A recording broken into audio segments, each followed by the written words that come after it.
Now, come on. Now, come on, children. I mean, you really must shut up. Don't say another word, and if you do, I'm not going to tell you a thing about the semicolon.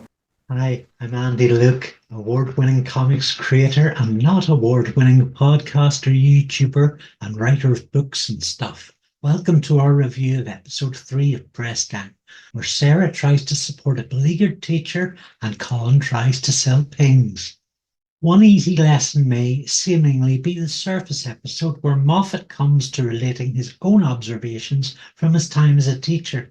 Also, it's the nearest press gang fears to typical child fair programming with some noticeable twists. The first is the opener, a joyous inversion with the student lecturing the assistant headmaster over being late turning in his essay. It's a comical scene which performs a few functions on the sly. It's thematic, setting the episode up with a tight scene of visual realization.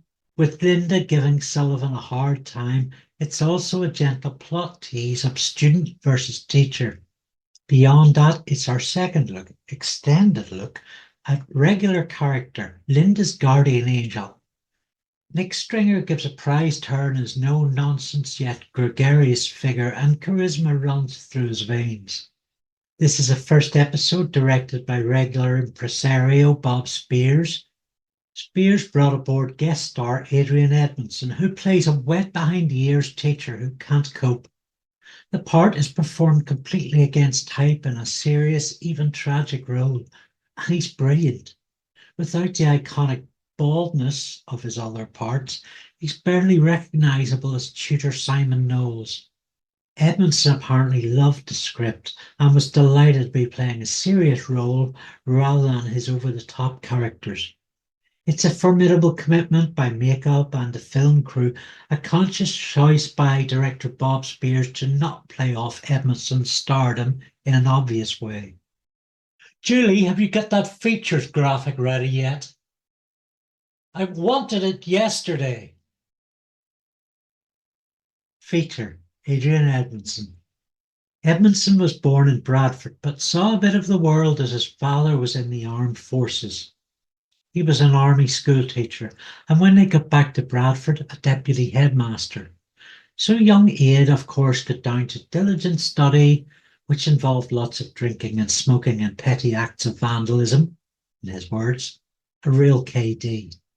It was Victoria Uni, Manchester, where he met that Rick Mail fella.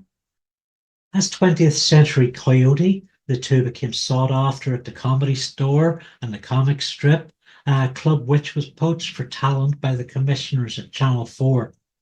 The channel's opening night in November 1982 saw Edmondson's first foray into children's television with Five Go Mad in Dorset. It drew several complaints for its sexual references. The Enid Blyton-themed project was directed by Bob Spiers. As Comic Strip Presents was being negotiated, Mail and Edmondson enrolled in Scumbag College and a brutal iconic slapstick, The Young Ones. Along with Nigel Planer, they followed that up with spoof heavy metal band Bad News, and in 1987, Filthy Rich and Catflap. The latter was kind of a prototype to Bottom, where Edmondson played a shambles of a minder to Mail's D-list celebrity. The character of Edward Catflap was halfway between Vivian and Bottom's Eddie Hitler. Although it was cancelled after one series, Edmondson kept busy. He was writing How to Be a Complete Bastard and guest starring prolifically with Rick Mail in ghastly sitcoms set in a school, Hardwick House, see my podcast on the Dune series, playing opposite Lord Flashheart as a Red Baron in Blackadder, and innocent butterfly collector Simon Knowles. Hello. Hello. You're new here, aren't you? That's right. Oh. Bottom ran for 3 series between 1991 and 1995. The title was decided upon when they learned the BBC controller hated it. It was the story of a flat share between two perverted skinflints who often came to blows in an animated style. Edmondson described his character as a very strange kind of mellow version of Vivian, a man with no morals and a devious, tiny-time entrepreneur. Although only lasting 18 episodes, it seemed to be on TV perpetually and was an undoubted cult success. It signalled part of a new wave of British comedy shows which were not only laddish but unpredictable and anarchic. Although Newman Baddiel's live show was most associated with stadium comedy in his period, Edmondson and Mail worked twice as hard. Fans were kept happy with over 150 bottom live shows in a decade. The success led to a spin-off movie, Guest House Paradiso, which premiered in December 1999. Paradiso was Edmondson's debut as a feature film director. And he didn't keep himself to comedy. Between Press Gang and Bottom, he starred as Estragon in Waiting for Godot at the Queen's Theatre, London. From 2003 to 2004, he guested regularly in mystery drama Jonathan Creek. He was appearing as a partner of Julius Sawalha's character. And from 2005 to 2008 in medical drama Holby City. 37 episodes of EastEnders. EastEnders? Bloody EastEnders again. There's really no way to properly cover Edmondson's prolific and varied career. He's done pantomime animation, documentaries, shows about cars, the celebrity cooking and baking circuits, directed music videos, played in punk bands, folk bands, comedy bands. If you want to know more, his biography, Berserker, was released May 2024. Jesus, I hope Suggs isn't as much trouble as this. I'll come back to Edmondson and Simon Knowles later in this video, but now back to Press Gang. Bob Spiers had already met the KDs the year before when he directed an Edmondson-less comic strip presents called Didn't You Kill My Brother, written by Alexei Sayle. Future directors were encouraged to follow Bob's lead, a technique referred to as doing the Spiers.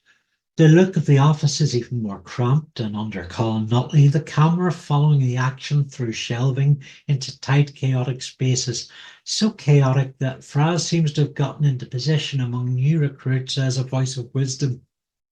Spiers' fly-on-the-wall view is teased out as the perspective of our new character, Tony Tiddler Tinsley, played by Joanna Dukes, and the junior office misfit gets past Fraz really easily. It's to Dukes and Moffat's credit that the child among teenagers is consistent and fleshed out so well. Her debut is full of trademark wit and fierce bravado, a wrinkle in Linda's plans, not so much by being one of those pesky kids, but by calling Linda on her authenticity and commitment. Two things that hit home. Dukes has a certain magic about her performance. It's no wonder then that she appears in 30 episodes across all 5 series.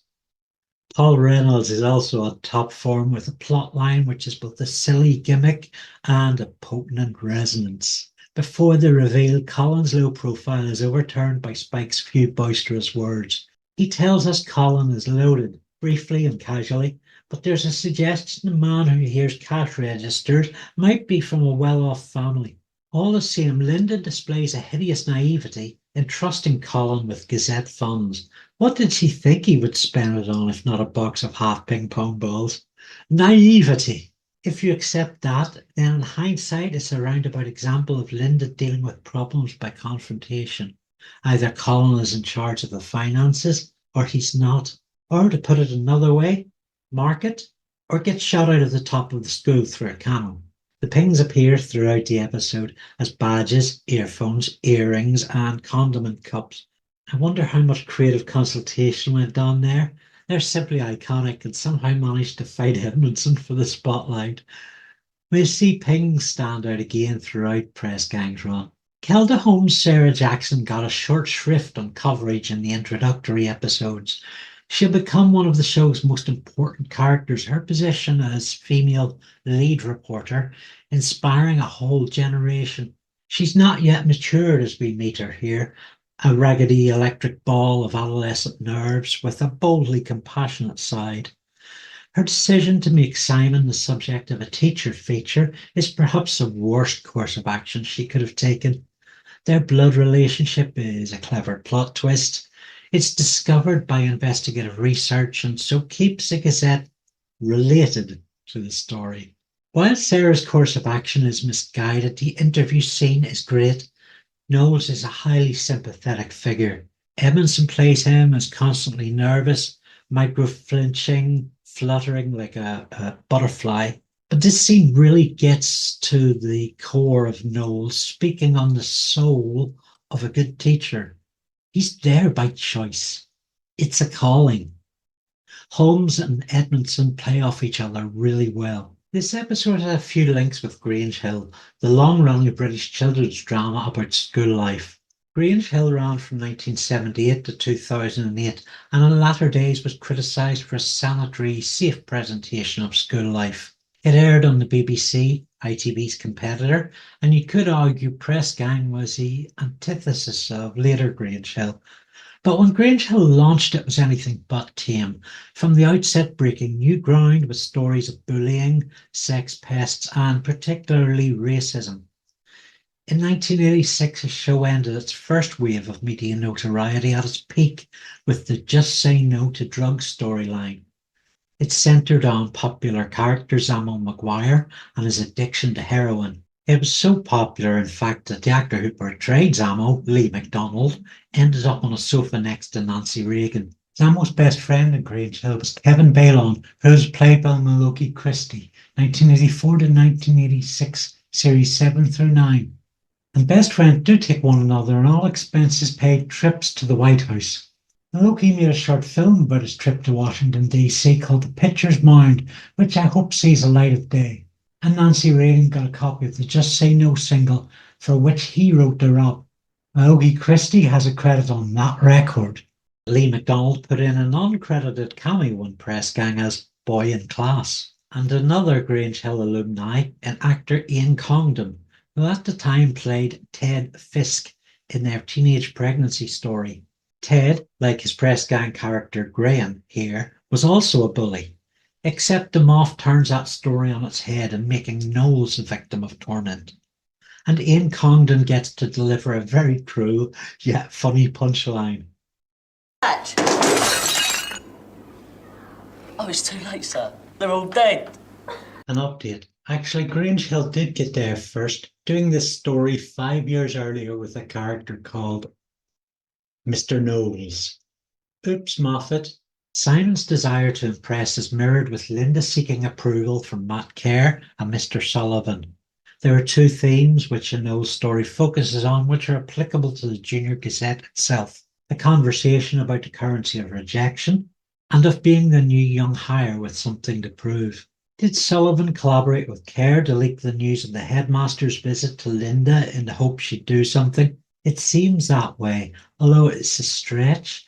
I certainly think Matt Kerr is capable of thinking that up. There's something devious and manipulative about Kerr, in spite of him being a likeable, respectable altruist. Miranda Forbes appears in 6 episodes. Here she's called Miss Chiswick, though 3 episodes later, Miss Hessop. Quick marriage and divorce, maybe? The plan to save Knowles sufficiently demonstrates Linda's management skills. We've seen her screw up a lot, so this suggests she moves through school with a flair for organisation, which she might just take to the paper. Transferable skills. Waterboarding. I've had 25 years to think about this sequence. The gang's plan is to threaten the bullies. That's not profound or clever, but in life it generally gets results. Is Linda crossing a moral line here by using the KDs as muscle? I don't want to know how you do it, but you get everyone on this list. That's what Rebecca Brooks said. Sarah's flagging of their cunning plan to Knowles gives him the belief that he can control his class. It's a belief that gives him confidence, and this is a resolution to his story. The twist that it's not this class buries that a little. We get a cameo by steely David Collins, his first of only 5 appearances as headmaster Mr. Winters, although his presence is much more profoundly felt, and the phone is discovered. It makes for a good drama beat. However, there are no plot repercussions going forward, so this does not get added to the all about the phones tally. If you think I'm wrong, explain it in the comments, and if the community agrees, then we can mark it up on the tally. We can definitely read into its placement in the toilets as a callback to Linda's own harassment of Sullivan in the toilet. One easy lesson is a softly touching story in places, with an awkward junior detective twist whereby the problems are solved unusually. The second half feels contrived, a bit silly, but it's not by any measure a bad episode. It feels like another show, like a junior Gazette, Press Gang Teen Titans. The storytelling is thoughtful and there's plenty of character fleshing out going on. I hope you enjoyed this review. As ever, at the back, the advertisements. Read my very funny novel, Occupied, about a group of youngsters camping out for equality. The ebook version is like 99p on Amazon, and it's the finest of writing. It may look flabby, but the grammar is a lot better than Bill Sullivan's. You can drop me 50 pence on Ko-fi. At the same price of a monthly subscription to the Junior Gazette in 1989, patreon.com/Andy Luke is just as packed. There are 8 videos a month and a podcast and 2K of prose writing and 8 years of archives, comics, poetry, lots of stuff. And you can try it out for a trial, free, if you unsubscribe before the first of the month when charges go out. A shout out to supporters, to Art Knipe, Andrew Bolster, and other patrons at Farset Labs, Belfast's wonderful community makerspace, which was my work home for many years. Arsalan Hyder Ali, whose photos never cease to wow me as a light binder on Instagram, and John Robbins, comic book creator and reviewer, whose new novella, Death to Everyone, is a gripping, darkly funny wee drama. The characters are well constructed, it's inexpensive, and you'll read it in a week. So you probably should. My patrons are getting Press Gang episodes about 2 months ahead of them going public, so why not jump on in there? I'll be back in a week with coverage of episode 4, Deadline. I'd be grateful if you'd like, comment, and subscribe, but imagine Linda's telling you to do it.